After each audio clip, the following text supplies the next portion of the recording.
Dahulu kala, di suatu desa kecil dekat lembah yang asri, tersebutlah dua bersahabat bernama Embro dan Pipo. Mereka adalah tipe pemuda yang berambisi untuk menjadi orang terkaya di desanya. Mereka kerap membicarakan impian dan ambisi mereka itu akan kekayaan, kehidupan, dan gaya hidup yang ingin mereka miliki nantinya. Mereka tidak takut untuk bekerja keras, hanya saja mereka masih belum mendapatkan kesempatan untuk dapat mewujudkan cita-cita mereka. Tanpa putus asa, mereka terus mencari dan mencoba gagasan-gagasan baru untuk mendapatkan kesempatan tersebut.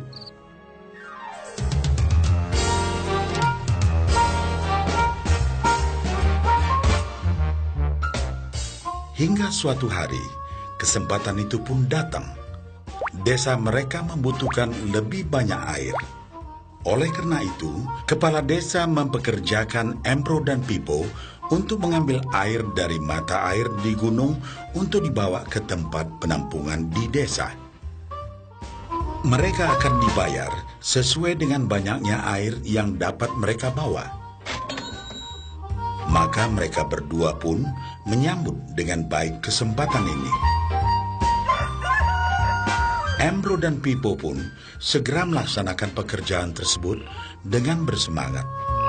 Setiap hari, sejak pagi hingga sore, mereka bergegas menuju mata air dengan membawa ember masing-masing. Mereka bekerja keras untuk membawa air sebanyak mungkin ke tempat penampungan air di desa.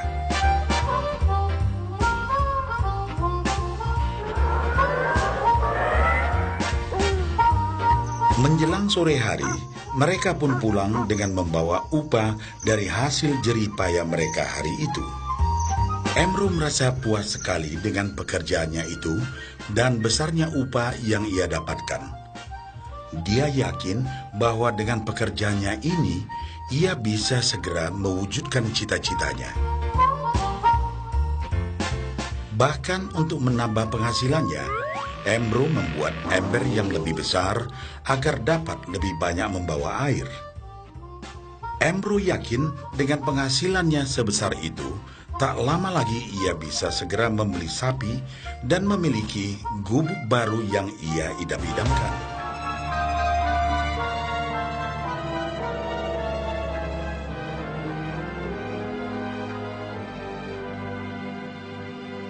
Lain halnya dengan Pipo. Dia merasa tidak nyaman dengan cara yang mereka lakukan itu. Ia mencari cara yang lebih nyaman untuk mendapatkan lebih banyak uang. Suatu hari, Pipo mendapat sebuah gagasan.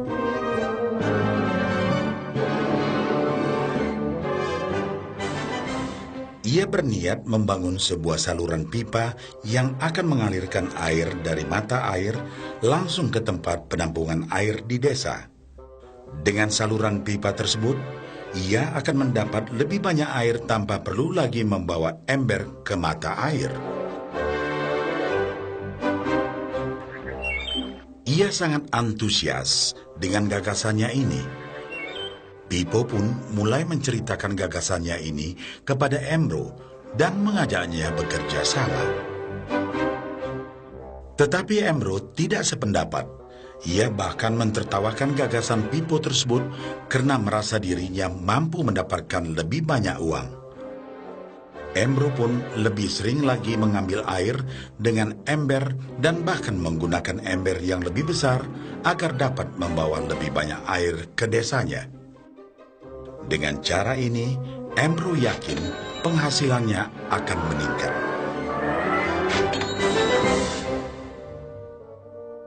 Pipo akhirnya memutuskan untuk mewujudkan sendiri gagasannya itu.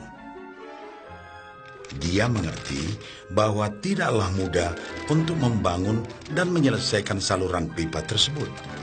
Dibutuhkan beberapa tahun untuk bisa menyelesaikan dan menikmati hasilnya.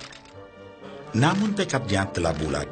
Ia pun tetap bekerja mengangkat air dengan ember setiap hari seperti biasa. Tetapi di akhir minggu dan setiap ada waktu luang, Pipo bekerja keras menggali tanah yang banyak berbatu untuk membangun saluran pipanya.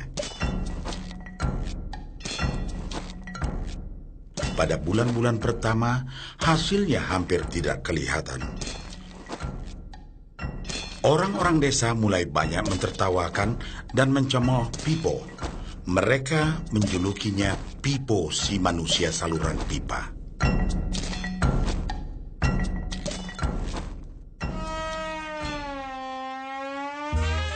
Sementara itu, penghasilan Embro telah meningkat 2 kali lipat. Ia sudah berhasil membeli sapi dan memiliki gubuk baru yang lebih besar. Gaya hidupnya pun sudah mulai berubah.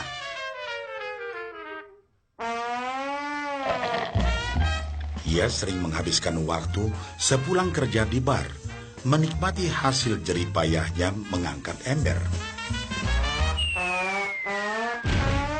Namun, tanpa disadari, badan Embro kini mulai jadi bungkuk karena begitu beratnya ia harus mengangkat ember besar setiap hari. Raut mukanya pun terlihat kelelahan.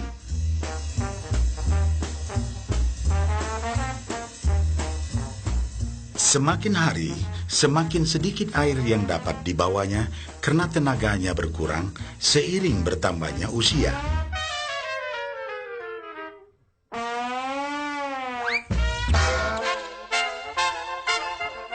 Bulan berganti bulan, tahun berganti tahun. Dan akhirnya, Pipo berhasil menyelesaikan saluran pipanya.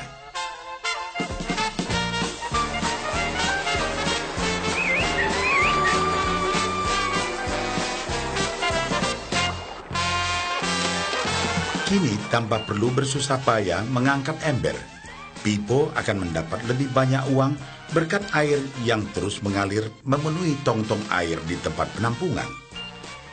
Air terus mengalir tanpa henti, bahkan saat ia tidur, makan, ataupun saat pergi berlibur.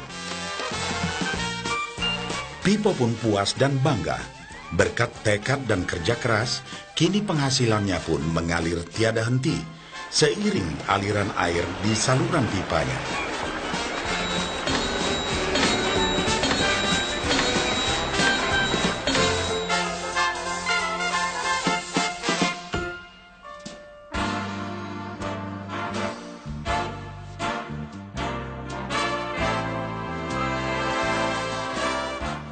Setelah melihat cerita Embro dan Pipo, kita sadari bahwa cerita mereka menggambarkan kehidupan kita. Pekerjaan yang dilakukan mereka melambangkan apa yang dilakukan kebanyakan orang dalam mendapatkan penghasilan. Embro mendapatkan penghasilannya dengan cara menggunakan ember. Ia harus pulang pergi mengisi embernya dari mata air ke desa untuk ditukarkan dengan uang. Untuk meningkatkan penghasilan, yang dilakukan Embro adalah dengan cara lebih rajin pergi ke mata air dan juga memperbesar ukuran embernya. Dalam kehidupan yang nyata, sangatlah normal kalau kita ingin meningkatkan penghasilan, kita harus bekerja lebih keras. Misalnya, dengan bekerja lembur atau mungkin mendapatkan pekerjaan tambahan.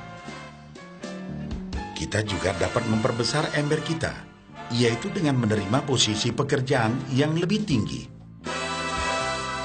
Sebagian besar dari kita menukarkan waktu kita untuk mendapatkan uang. Seperti juga Embro, kita pun memiliki waktu yang terbatas untuk dibarterkan menjadi uang.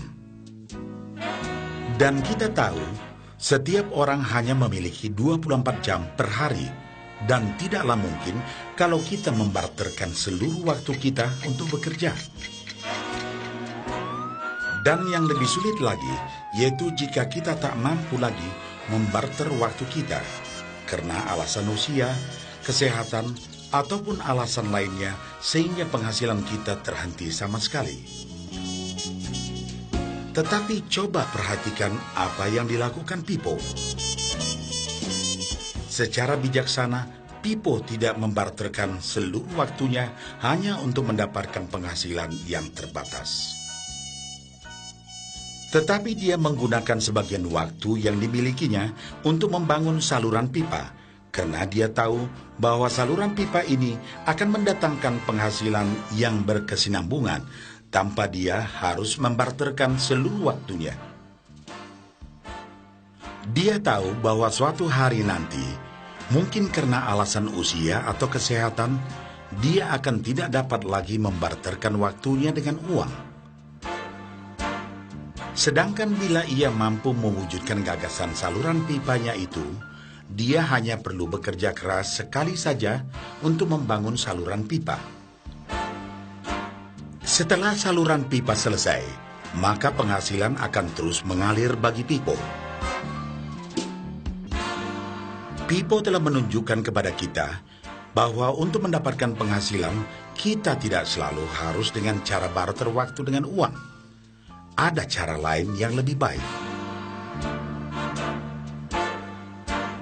Bagaimana dengan Anda?